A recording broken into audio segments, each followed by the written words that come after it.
Hey everybody, it's Chris from the Radio Tech Guys, and we are here in MotionWorks' new studio space in downtown Fairmont, West Virginia, where, as promised, we're going to create a whole series of videos walking through the process of recording a live performance to mix down into a 1-hour radio show that's going to air on Christmas Eve. So we're going to go through the whole process here, from opening a brand new Pro Tools session all the way through to exporting the final mix. So we hope you'll come along for the ride. The first thing we're going to look at today is how we manage a new Pro Tools session and getting ready for importing our first tracks from a dress rehearsal tonight. So let's take a look.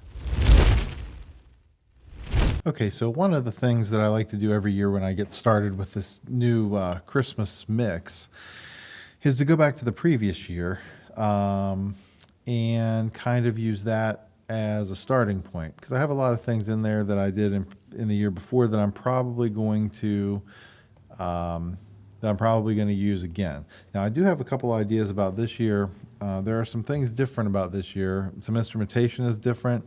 They've got multiple drum kits. So the first thing that we're going to do here is pull up last year's Pro Tools session.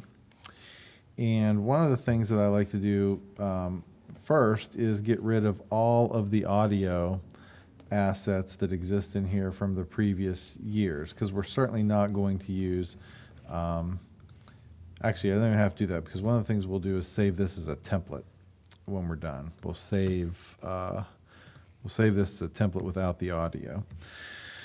All right, so let's look at what we have here just in terms of a general setup. These tracks that are shown in red are what I had as my drum kit last year, including a parallel compression track, which is basically like kick, snare, and the toms and crash cymbals smashed into a really highly compressed track and then mixed back in with the thing. We got a bass, acoustic, electric,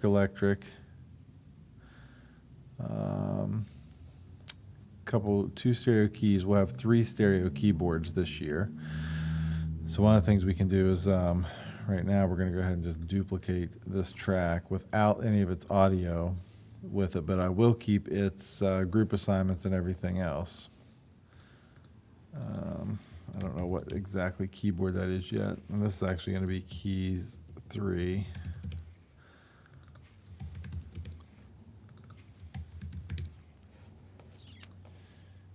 All right.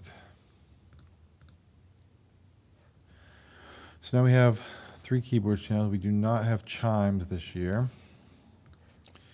So we'll blow this track up. We're going to have 5 vocalists,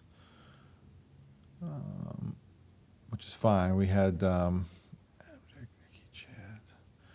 6 last year. Some of these tracks are inactive. I don't know who they are yet, so I'm just going to go ahead and keep them in there. Here are some of our effects. We use pretty much those same effects. Here's our subgroups, and here's another one. Okay, so let me... Oh, look, we did have that going, so we can blow this up. All right. Let's take a look through some of our tracks that are turned off. We have a host and Tim, which is fine. Those will be the speakers, the actual spoken word elements of this service. One thing I see, I'm going to reactivate all of these vocalists who are currently inactive. Because one of the things I need to do here is change the tuning plugin that I was using from last year. I now want to use Waves Tune for all of these. In fact, I'll just remove the tuning plugin for now. We'll put it back in once we get going later. What I'm going to do here is complete all of these sends and everything else that's set up and get rid of all of the memory locations. Actually, I don't need to again if I'm going to just save it as a template. Let me just walk through what we have set up here real quick. Drums are all put into a group. Select channels in the drum kit, kick, snare, tom-tom, crash cymbals, are also routed to a aux bus, which I call a drum smack channel, which basically is just insanely compressed and then blended back in with the rest of the drum kit. Bass guitar, all of those things, the drum kit and the bass guitar then are summed into the drum subgroup out here. Each of the subgroups, drums, guitars, keys, and vocals, I've got a kind of a simple EQ going on here, just a little bit of a cut at around 315 hertz and a 1 dB shelf just for some air on top. And then I'm individually lightly compressing each bus with just a very little bit of bus compression before it goes to the master bus, where it's then compressed with a master bus compressor at the end. Guitars, I've changed my philosophy on a little bit. I treated them much lighter last year, just with a varying light EQ to get things where I want, and it really helps that our source material has been so good coming from the church. Vocals are pretty heavily processed with de-essing EQ and then a compressor. There'll also be a some kind of tuning, some type of tuning plug-in applied. And then we have our effects, our reverbs and delay and that kind of stuff here. All right, so what I want to do is I want to take the layout here of this session now, how I have it. This will be a good starting point. One thing I could go ahead and do that we didn't have last year either, let me duplicate. We'll have one little complication here. We're going to have a snare top and a snare bottom on the main kit. So let me go ahead and make these snare top. Whoops, snare top, and we'll make this snare bottom. Snare bottom. Now, instead of both of these feeding directly to the drum group, I need them to feed. I probably had a snare. I'd be surprised if I didn't. I did not. I need to make an aux group here that is a snare bus, because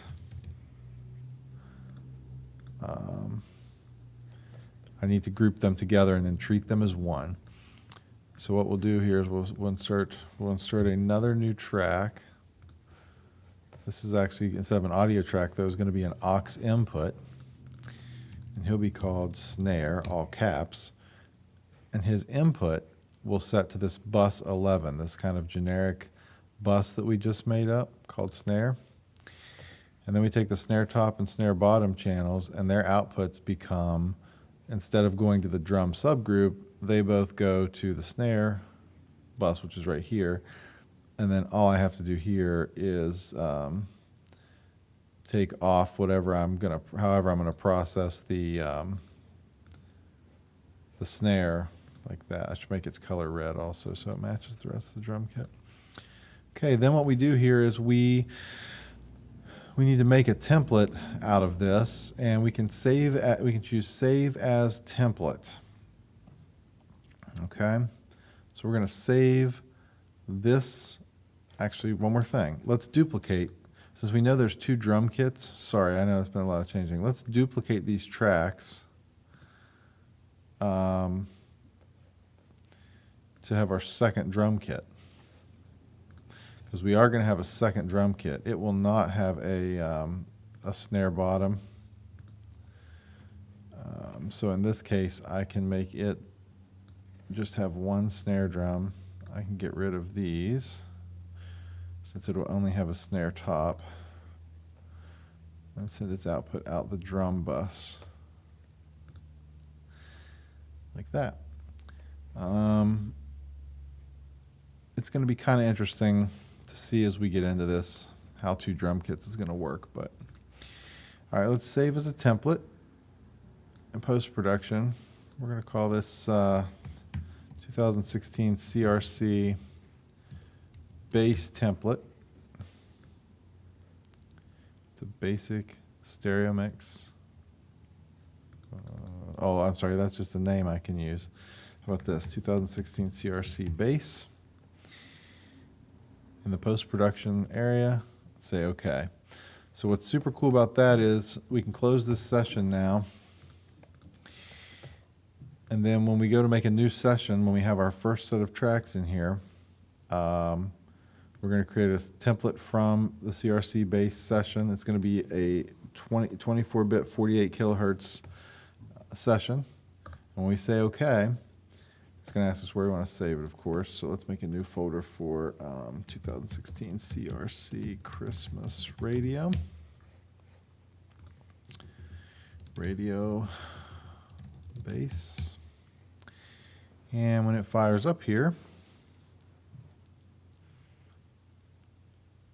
we should end up with a clean, empty track full of all of our settings and routings and stuff from the previous year with no audio, ready to go. So the next series will be importing our audio from tonight's dress rehearsal, and we'll get started into the mix. It should be exciting, and I hope you'll join us for part 2 coming up tomorrow.